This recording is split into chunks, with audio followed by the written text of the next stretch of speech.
Good morning.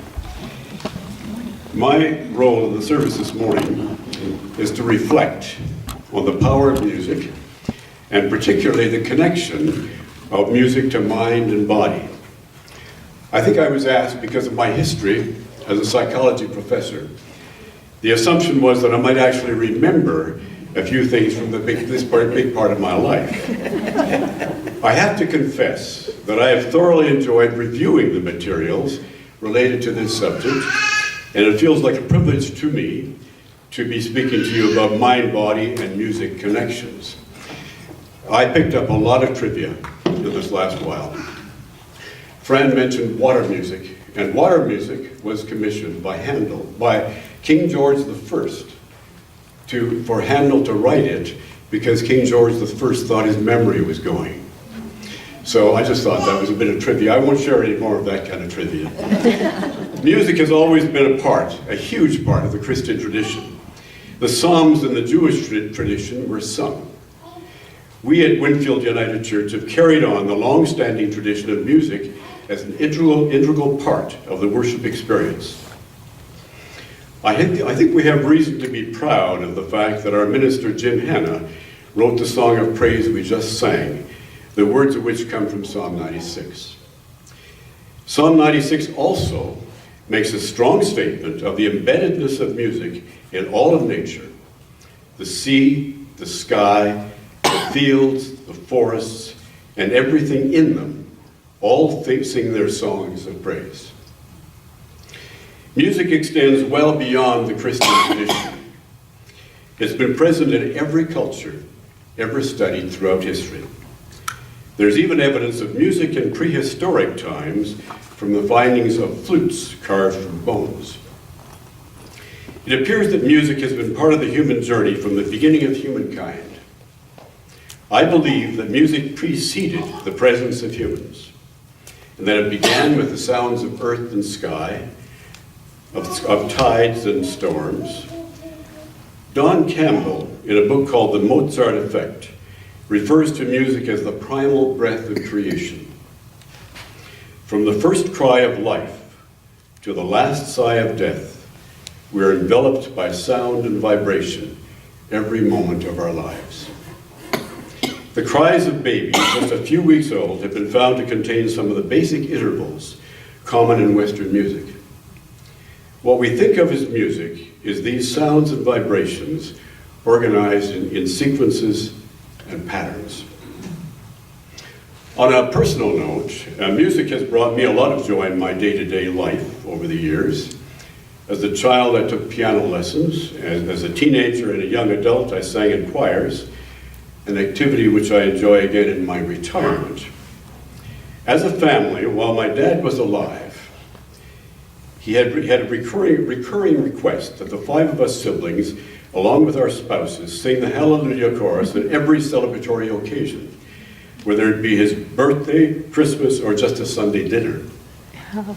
I think this caught Bev a little by surprise when she joined our family 35 years ago and was expected to participate. I believe this singing, together in harmony, bonded our family in some unique ways. Scientists have long been curious about the feelings of elation that's associated with singing. They've discovered that when we sing, we release endorphins, the feel-good chemicals. Another hormone released when we sing is oxytocin, which has been found to generate feelings of intimacy and connection. Singing has also been found to lessen feelings of depression and loneliness. Consistent with this is a study that found that singers had lower levels of cortisol in their bloodstream than the general population.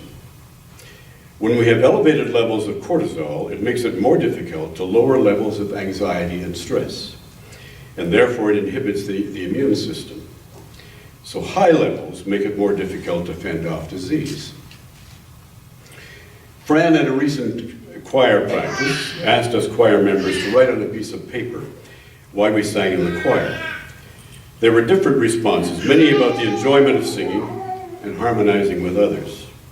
Some focused on Fran's leadership. But what interested me most was the number of us who responded with, I feel included, I enjoy the friendships, and it makes me feel good and lifts my spirits.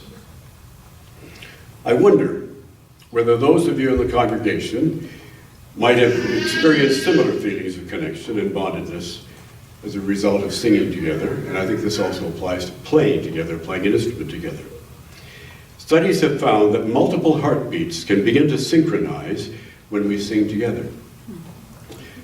This results in singing having a calming effect similar to that produced by group meditation. Listening openly to meditative music, such as the music that we heard earlier, and which is played in this church on a variety of instruments, can cause our brain waves to slow down with a result that's similar to meditation or yoga. As listeners, when we, similar to meditation, listen to the music intentionally and openly, we can experience a connectedness to each other and to the universe.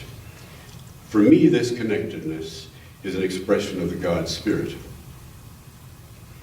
The power of music can be used for various purposes, some of which are questionable.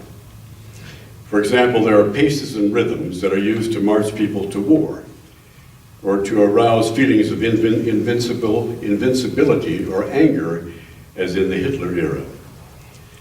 On the other hand, one of the most moving stories, I think, of the 20th century occurred in 1914 when the war stopped briefly on Christmas Eve after one of the soldiers began singing. Whether it was Silent Night, and there's some controversy about this, doesn't matter, whether it was Silent Night or Stille Nacht, or O Come All Ye Faithful, it probably doesn't matter.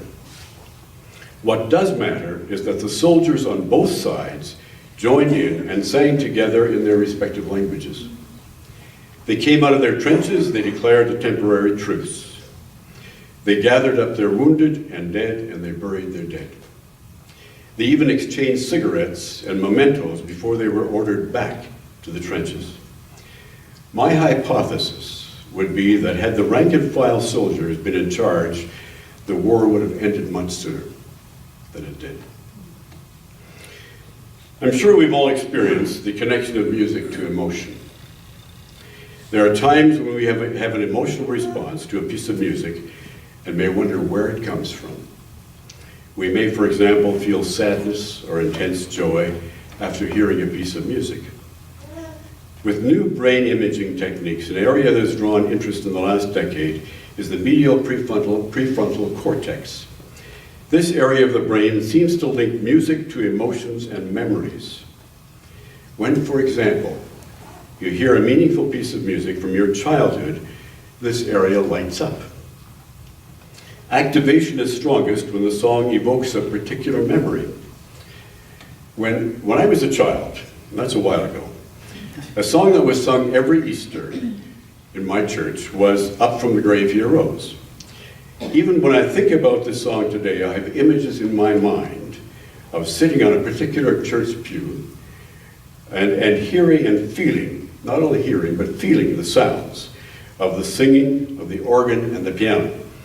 They just reverberated in the church. I would invite you to take a moment and reflect on your childhoods and reflect on a song you enjoyed and notice the presence of the emotion as well as maybe what you see and what you hear. I think we all recognize that there are times that the words to some of the hymns we sing in church bear very little resemblance to our theological beliefs, and yet we're moved by them. This is all about associations. When we connect a piece of music to an experience in the past, we will probably experience some of the same emotions now that we experienced in that earlier time. The part of the brain that links music to emotion and memory, which is the medial prefrontal cortex, is also the last region of the brain to deteriorate as we grow older.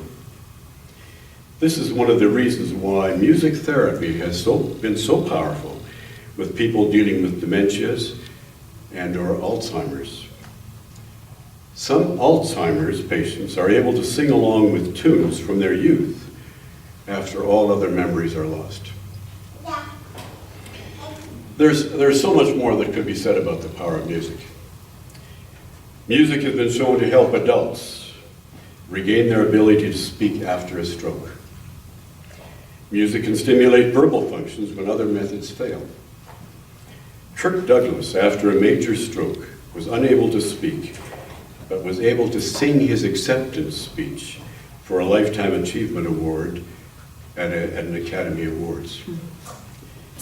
With stroke patients, as they learn to sing and mimic the rhythms of simple songs, different regions of the brain may take over some of the speaking functions. There is significant evidence that music can reduce the tremor in patients with Parkinson's disease when they're involved with music with which they've had a history. Now, this is anecdotal. Another example of the power of music relates to a group Bev and I met a number of years ago called the Healing Harps. People with multiple sclerosis were taught to play harps. The harp is an instrument that is held against the body, which responds to the vibrations as well as the sounds and frequencies. People with this debilitating disease found that each day that they played their harp, there was an improvement in their ability to walk. On days that they did not play, their mobility was again more impaired. One gentleman told us that when he traveled, the harp was the first piece of luggage that he packed. Another area I might have focused on relates to the power of music and the learning and retention of information. There's been some very significant research pairing music with children's learning. In summary, music penetrates our bodies and minds in unique ways. When someone says, "Music touched me," or "moved me," it's not merely metaphorical, it's literal. Human beings are hardwired to respond to music. Music gives soul to the universe. The biblical writers, I think, recognize this. Evidently, the words to sing, along with related words, occur 309 times in the Old Testament and 36 times in the New Testament. I wonder, as I conclude this reflection, how many of us have been, at times, totally transfixed by a piece of music. By transfixed, I mean that there is likely to be a bodily response, including goosebumps, heart rate changes, and breathing changes, which have been part of the experience. I also wonder, when we play, sing, or listen to certain music, whether we experience a God moment, a merging of ourselves with that all-encompassing reality we call God.